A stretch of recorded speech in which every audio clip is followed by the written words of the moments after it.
हमारी आज की तकरीर के मेहमान ख़ुसूसी गवर्नर पंजाब जनाब सरदार सलीम हैदर साहब तशरीफ लाए हैं। खड़े होकर भरपूर तालियों में इस्तकबाल कीजिए।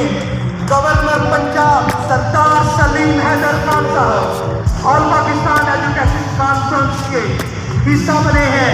भरपूर तालियों में इस्तकबाल करें सरदार सलीम हैदर खान साहब, गवर्नर पंजाब। सर तहे दिल से आपके मशहूर हैं और दिल की अथाह गहराइयों से हम आपको इस्लाम